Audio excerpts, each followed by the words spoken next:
Selamat siang. Perkenalkan, nama saya Muhammad Firdaus Quran, NIM 2003030100, jurusan Sosiologi, Fakultas Ilmu Sosial dan Ilmu Politik, Universitas Nusa Cendana Kupang 2021. Pada kesempatan ini saya akan membacakan review buku 4 Teori Sosiologi Klasik.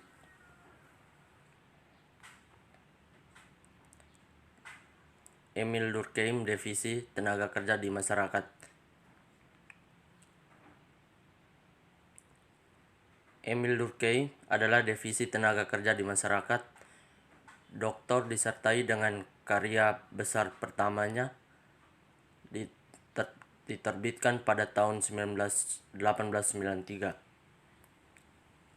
Meskipun terjemahan sebelumnya ke dalam bahasa Inggris muncul pada tahun 1933, jilid yang sekarang merupakan terjemahan pertama yang dapat memadai dan memuaskan karya utama ini.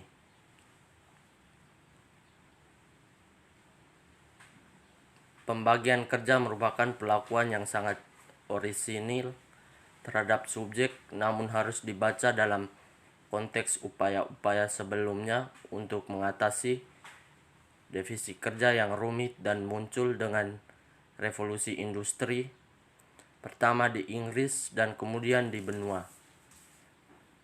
Apa yang menurut novel Durkheim dapat dipahami dengan bijak jika mengatasi dengan munculnya sistem produksi yang belum pernah terjadi sebelumnya dan alokasi dari tugas produktif dan sosial lainnya di akhir abad ke-18.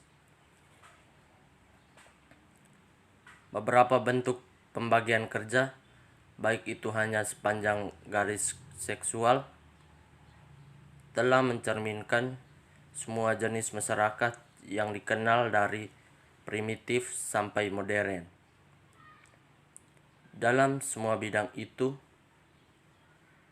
beberapa jenis kerja, tetapi juga fungsi lainnya, dialokasikan kepada kelompok-kelompok tertentu. Bahkan dalam masyarakat manusia terkecil yang dikenal, ada beberapa bentuk perbedaan manusia dalam pembagian tugas dan peran.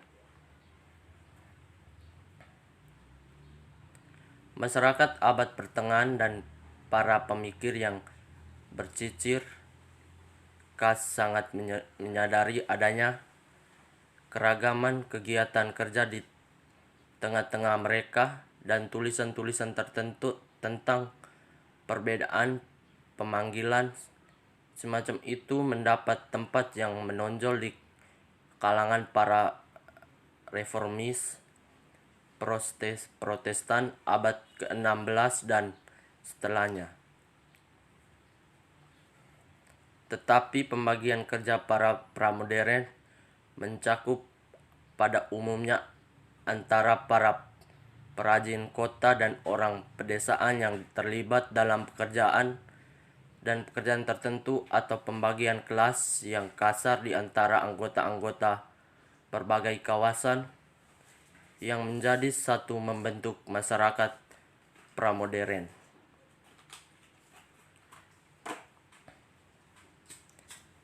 Para tukang daging, pembuatan roti, dan pembuat lilin membuat berbagai produk dari jenis yang berbeda dan terlihat secara umum dalam mengejar cara-cara hidup kerja yang berbeda.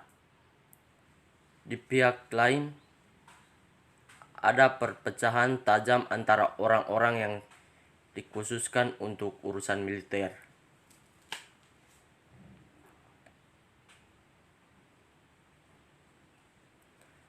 Orang-orang yang mengikuti panggilan keagamaan dan mereka sebagian besar yang bekerja keras di ladang atau dipekerjakan kota sebuah perubahan kualitatif dalam karakter pembagian kerja. Perubahan ditemukan jauh lebih awal, hanya dengan awal revolusi industri pertama di akhir abad ke-18 dicakup pergantian secara bertahap dari modus produksi artisanal, yaitu pembagian kerja yang di dalamnya produsen tertentu kadang-kadang dengan bantuan beberapa orang lain membentuk seluruh produk dengan modus produksi berdasarkan perbedaan tugas dan kegiatan yang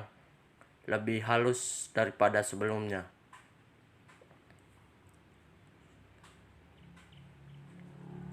Gabungan kerja sejumlah pekerjaan khusus sekarang dapat menghasilkan lebih banyak produksi dalam jumlah jam tertentu daripada pekerjaan tunggal manapun yang dapat diproduksi di bawah sistem produksi yang lebih tua. Pembagian baru kerja demikian, Smith berargumen, dapat menjadi anugerah besar bagi umat manusia dengan meningkatkan standar hidup sampai tingkat yang tidak terbayangkan di hari-hari sebelumnya. Ini adalah jasa besar Emil Durkheim untuk memperbarui perdebatan dengan lebih banyak menghindari diskusi tentang produktivitas versus alienasi dan menempatkan sebagian besar baru perspektif di depan para penontonnya.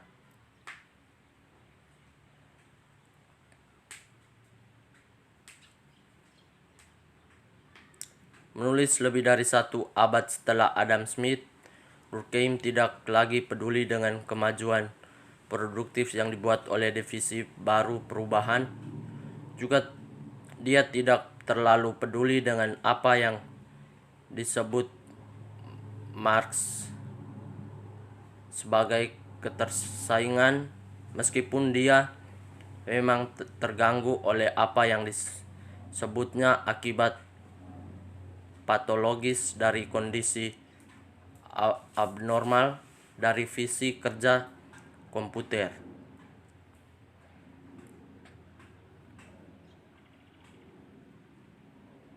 Pada saat penulisan divisi dari posisi-posisi Lasis, Free, dan banyak pemikir benua Inggris dan benua pada abad ke-19, posisinya sama seperti Auguste Comte, dimaksudkan untuk mempersiapkan tanah untuk intervensi sosial aktif.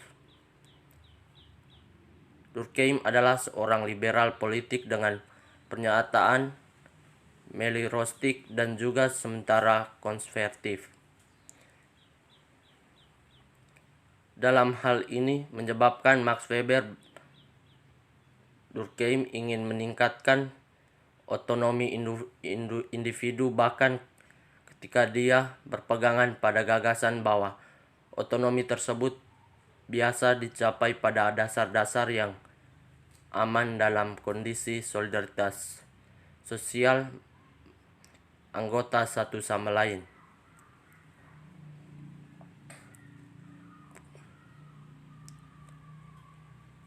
Pengantar untuk edisi ini.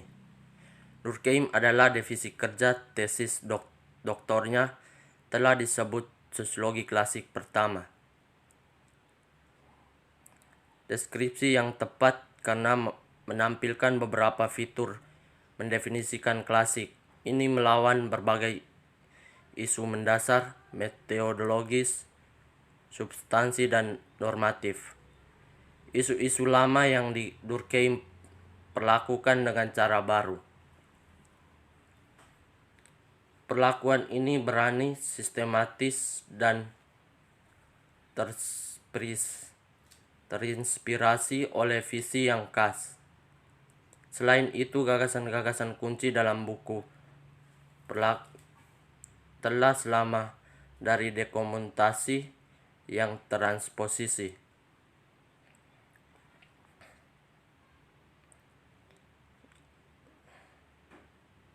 Beberapa masih dapat digunakan dan yang lainnya masih layak untuk diikutinya dewasa ini. Namun ada banyak hal dalam teksnya yang tidak